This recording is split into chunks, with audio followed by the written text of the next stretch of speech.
மேஷ ராசி நேயர்கள் அனைவருக்கும் வணக்கம். உங்கள் வாழ்க்கையை மாற்ற போகிற சில முக்கியமான ரகசியங்களை பற்றி இந்த வீடியோ பதிவில் முழுசாக சொல்லியிருக்கேங்க. அதனால் இந்த வீடியோவை ஸ்கிப் பண்ணாமல் பாருங்கள்.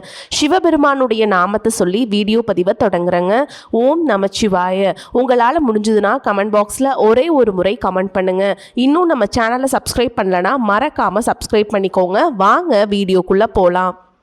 மேஷ ராசி நேயர்களே, உங்களை பொறுத்த வரைக்கும் இப்போ கிரக நிலைகள் எப்படி இருக்குன்னு பார்க்கலாங்க. தன வாக்கு குடும்பஸ்தானத்தில் செவ்வாய் பகவான் இருக்காருங்க. தைரிய வீரிய ஸ்தானத்தில் சூரிய பகவான் மற்றும் புதன் பகவான் இவங்க ரெண்டு பேரும் கூட்டணியில் இருக்காங்க. சுகஸ்தானத்தில் குரு பகவான், பஞ்சமஸ்தானத்தில் சுக்கிர பகவான் கேது பகவான் கூட்டணியில் இருக்காங்க. லாபஸ்தானத்தில் ராகு பகவானும், அயன சயன போகஸ்தானத்தில் சனி பகவான் இருக்காருங்க. இப்படி கிரக நிலைகள் இருக்குதுங்க. அன்பான மேஷ ராசி நேயர்களே, இனி வரக்கூடிய நாட்கள்ல உங்களுடைய வாழ்க்கையில மிகப்பெரிய திருப்புமுனை நடக்கிறதுக்கு காத்திருக்கு. பல நாட்களாக மனசுல வச்சிருந்த ஒரு ஆசை உங்களுக்கு நிறைவேற போகுது, அல்லது எதிர்பாராத சம்பவம் உங்களுடைய வாழ்க்கையின் திசையவே மாற்ற போகுது. இனி வரக்கூடிய நாட்கள்ல நீங்க எடுக்கக்கூடிய ஒரு சின்ன முடிவு கூட உங்களுக்கு மிகப்பெரிய பலனை கொடுக்க போகுது.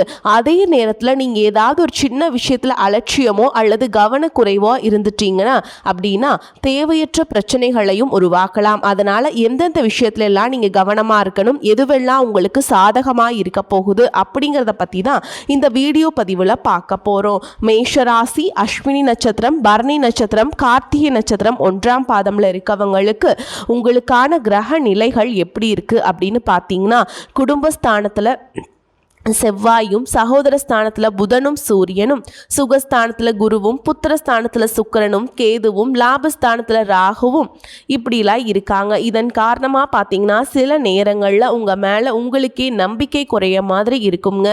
குடும்ப உறுப்பினர்களிடத்துல மதிப்பும் மரியாதையும் அதிகரிக்கும். அதே நேரத்தில் சுபகாரியம் தொடர்பான முயற்சிகளில் முன்னேற்றம் உண்டாகும். உங்களுடைய கடின உழைப்பு மற்றும் புத்திசாலித்தனமாக நீங்கள் செய்யக்கூடிய முயற்சிகளுக்கு பாராட்டுகள் கிடைக்கும். எதிலும் சுறுசுறுப்பாகவும் புத்துணர்ச்சியாகவும் நீங்கள் செயல்பட போகிறீங்க. உத்தியோக பணிகளில் உயர்வான சூழல்கள் இருக்கும். நீங்கள் நீண்ட நாட்களாக மனசில் நினச்சிட்டு இருக்கக்கூடிய காரியங்கள் நல்லா நடக்கணும்னு மெனக்கெட்டு சில விஷயங்களை செய்வீங்க. அதுவெல்லாம் உங்களுக்கு நல்ல பலனை கொடுக்க போகுது. உடன் பிறப்புகள் மூலமாக உங்களுக்கு ஒத்துழைப்புகள் கிடைக்கும். வீடு மனை விற்பது தொடர்பான முயற்சிகள் கைகூடும். பொது வாழ்க்கை மற்றும் சமூக பணிகளில் அலைச்சல்கள் ஏற்பட்டாலும் உங்களுக்கு அதன் மூலமாக ஆதாயமும் கிடைக்க போகுது. நீங்க எந்த இடத்துல கவனமா இருக்கணும் அப்படின்னு பார்த்தீங்கன்னா, மீன ராசியில் சனி பகவான் வக்ரம் அடைகிறாரு.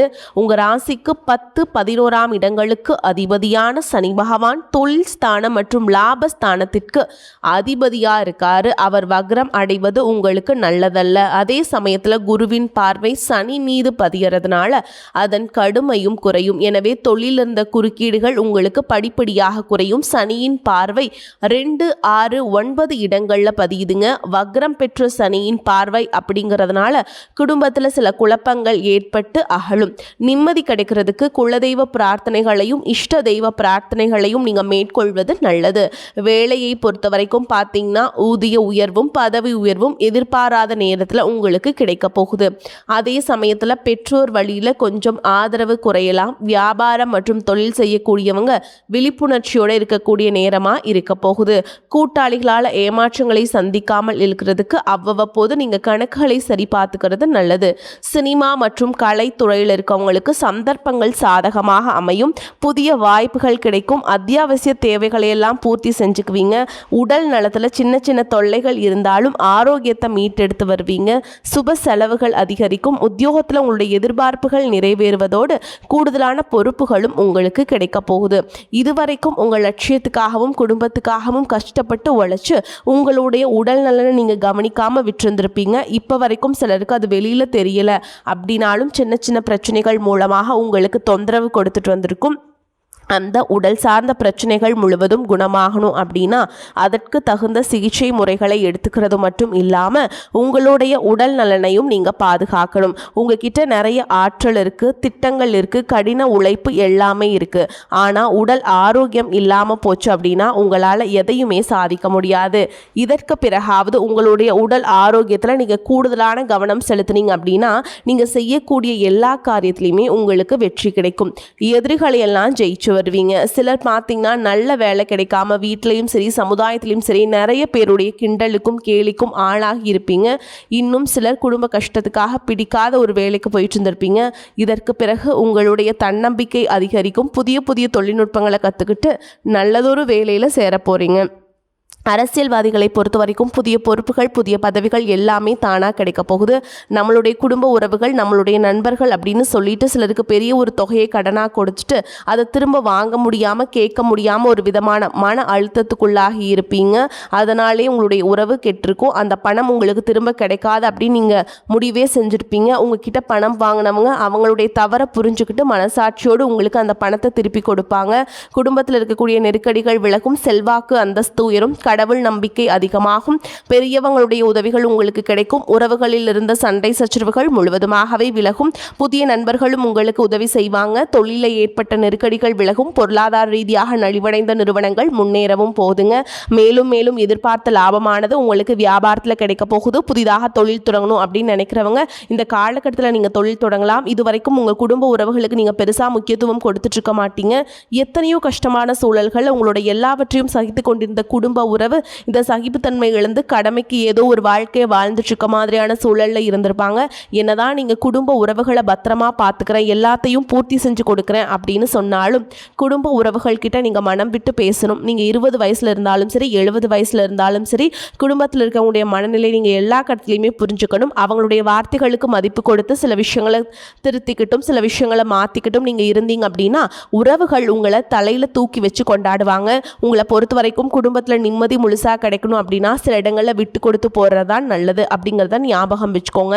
இவையெல்லாம் சரியாக செய்யாத காரணத்தினால தான் நிறைய பேருடைய குடும்பத்தில் கணவன் மனைவியாக இருப்பாங்க.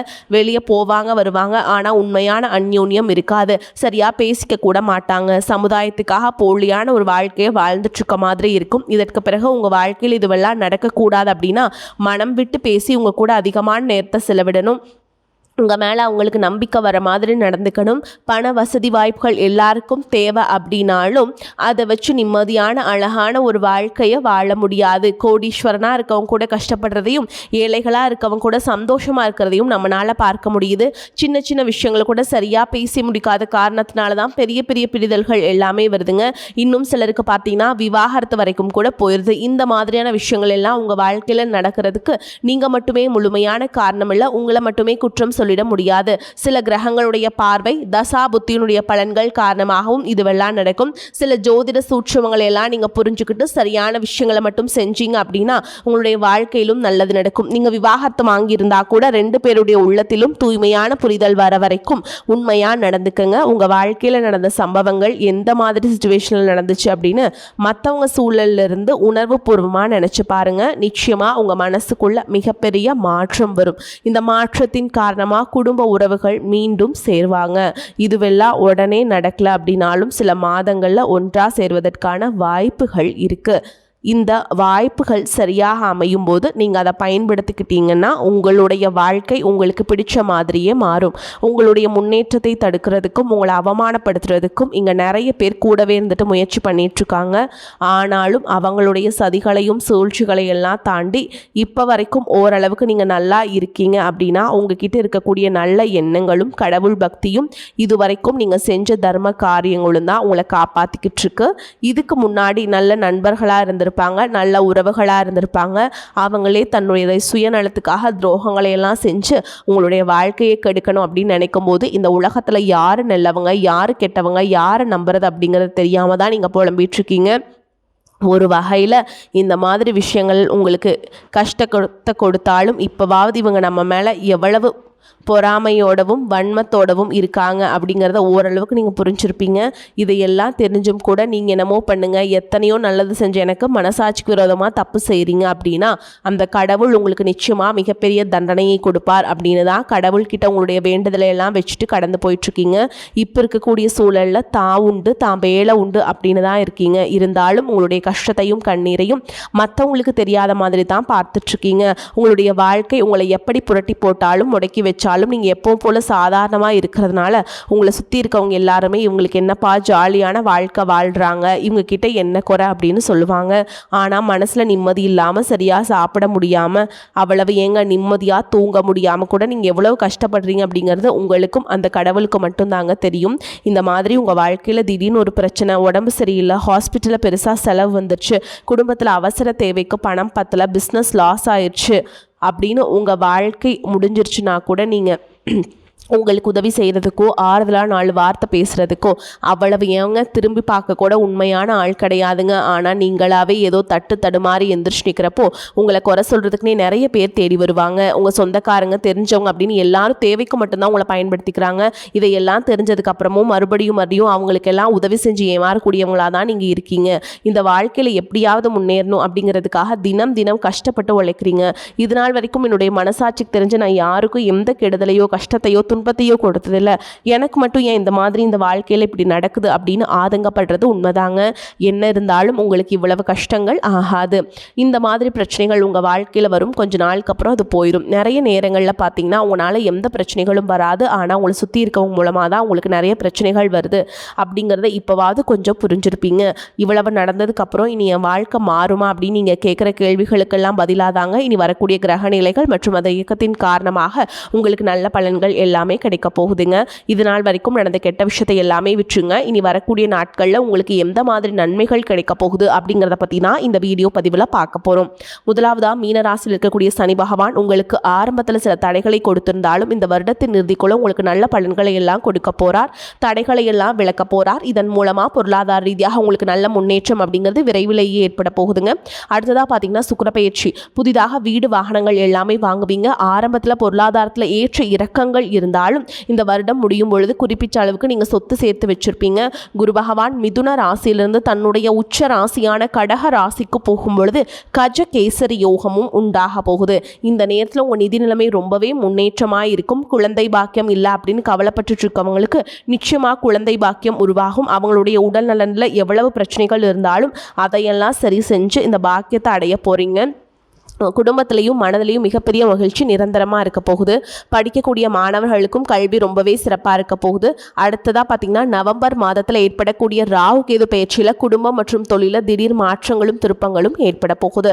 நீண்ட நாளாக நிறைய பேர் உடல் நலம் சார்ந்த பிரச்சனைகளில் முடங்கி கிடந்திருப்பாங்க, நடக்கிறதுக்கே ரொம்பவே சிரமப்பட்டு இருந்திருப்பாங்க. அந்த பிரச்சனை எல்லாமே முழுவதுமாக நிவர்த்தியாக போகுது. கடந்த காலகட்டங்களில் உங்களுக்கு நல்லதொரு வேலை கிடைச்சிருக்காதுங்க. குடும்ப கஷ்டத்திற்காக குறைவான சம்பளத்தில் பிடிக்காத வேலையை செஞ்சு இருந்திருப்பீங்க. உங்களை பொறுத்த வரைக்கும் பிஇ படிச்சிருப்பீங்க, டிகிரி படிச்சிருப்பீங்க. சில பேர் தன்னுடைய கல்வி தகுதிக்கு சரியான வேலை கிடைக்கல அப்படின்னு ரொம்பவே ஆதங்கப்பட்டு இருந்திருப்பீங்க.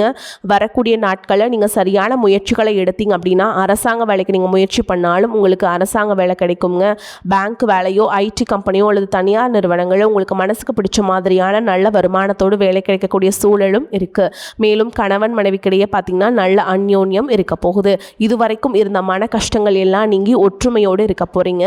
சொத்து மற்றும் பல பிரச்சனைகள் காரணமாக நீதிமன்றத்தில் ஏதாவது வழக்குகள் இருக்குது அப்படின்னா கூட அதுவெல்லாம் உங்களுக்கு சாதகமாக மாறும். அதிலும் சொத்து விஷயத்தில் சனி பகவானுடைய பார்வை உங்களுக்கு நேரடியாக இருக்கிறதுனால சில தடைகளை கடந்து வரும்பொழுது உங்களுக்கு அந்த சொத்தானது நிச்சயமாக கிடைக்கும். இது வரைக்கும் நீங்கள் வேலை செஞ்சுட்டு இருக்கக்கூடிய இடத்துல சரியான ஒத்துழைப்பு இருந்திருக்காது, முழு ஈடுபாட்டோடு வேலை செய்ய முடியாத அளவுக்கு சில பிரச்சனைகள் எல்லாமே இருந்திருக்கும். இனி வரக்கூடிய காலங்களில் உடன் வேலை செய்கிறவங்க மூலமாக உங்களுக்கு நல்ல ஆதரவு கிடைக்கும். சந்தோஷமாக அந்த வேலையை செய்வீங்க. வேலையில் உங்களுக்கு பண பலன்கள் ஏதாவது வராமல் இருந்துச்சுன்னா அந்த பண பலன்கள் எல்லாமே உங்களுக்கு வெகு சீக்கிரத்தில் கிடைக்கும். அரசு வேலையில் இருக்கக்கூடியவங்க சட்டத்திற்கு புறம்பாக எந்த ஒரு காரியத்திலையுமே ஈடுபடாமல் நேர்மையாக நடந்து கொள்வது நல்லதுங்க. பொது வாழ்க்கையில் இருக்கவங்களுக்கு நீங்கள் எதிர்பார்த்ததை விட மிகப்பெரிய நிலையை அடைய போறீங்க. தொழில தடைகள் ஏதாவது இருந்துச்சுன்னா அந்த தடைகள் எல்லாம் விலகிறது மட்டும் இல்லாமல் புதிய கிளைகளையும் தொடங்குவீங்க. உங்களுடைய உற்பத்தி அதிகரிக்கும், தொழிலை விரிவு செய்வீங்க. வரக்கூடிய நாட்களில் உங்கள் விற்பனை அதிகமாகும். ஏற்றுமதி இறக்குமதி தொழிலெல்லாம் உங்களுக்கு நல்ல லாபம் கிடைக்கும். நீங்கள் செய்யக்கூடியது சின்ன தொழிலோ பெரிய தொழிலோ அதுவெல்லாம் உங்களுக்கு நல்ல வளர்ச்சியை கொடுக்கும் அப்படிங்கிறத நீங்கள் ஞாபகம் வச்சுக்கோங்க. இனி வரக்கூடிய காலங்களில் எல்லாமே உங்களுடைய கனவுகளை நிஜமாக்கக்கூடிய நாட்களாக இருக்க போகுது. குடும்பத்தில் முன்னேற்றமும் பொருளாதாரமும் கிடைக்கும் பொழுது உங்களுடைய சுய ஒழுக்கத்தில் நீங்கள் ரொம்பவே கவனமாக இருக்கணும். பேசக்கூடிய வார்த்தைகள், பழகக்கூடிய நபர்கள் எல்லார்கிட்டையுமே எந்த ஒரு இடத்துலையுமே தான் அப்படிங்கிற ஒரு கர்வத்தை மட்டும் நீங்கள் வச்சுக்கக்கூடாது. மற்றவர்களை குறையாக பேசுகிறதோ மட்டம் தட்டி பேசுகிறதோ அதை காயப்படுத்துகிற மாதிரி பேசுகிறதோ பொது இடங்களில் பேசிடக்கூடாதுங்க. நீங்களும் சரி உங்களை சுற்றி இருக்கவங்களும் சரி எப்போவுமே பாசிட்டிவான எண்ணங்கள் இருக்கணும். அப்படின்னா எதிர்காலத்திற்கான நல்ல திட்டமிடுதல் எப்போவுமே அவசியம். அதனால் நீங்கள் எந்த ஒரு விஷயத்தை செய்யும் போதும் எதிர்காலத்திற்கு இது எனக்கு எந்த மாதிரியான பலன்களை கொடுக்கும் அப்படிங்கிறத மனசில் வச்சுக்கிறதும் அவசியம். இதை நீங்கள் சரியாக செஞ்சுட்டு வந்தீங்கன்னா பெரியவங்களுடைய உதவி கிடைக்கும். உறவுகளில் இருந்த சண்டை சிற்றர்கள் முழுவதுமாகவே விலகும். புதிய நண்பர்களும் உங்களுக்கு உதவி செய்வாங்க. தொழிலில் ஏற்பட்ட நெருக்கடிகள் விலகும். பொருளாதார ரீதியாக நலிவடைந்த நிறுவனங்கள் மீண்டும் முன்னேற போகுதுங்க. அதனால் வரக்கூடிய வாய்ப்புகளை தவற விடாமல் கெட்டியாக பிடிச்சிட்டிங்கன்னா வாழ்க்கையில் முன்னேறி போயிட்டே இருக்கலாங்க. வாழ்த்துக்கள். வாழ்க வளமோடு நலமோடு. நன்றி, வணக்கம்.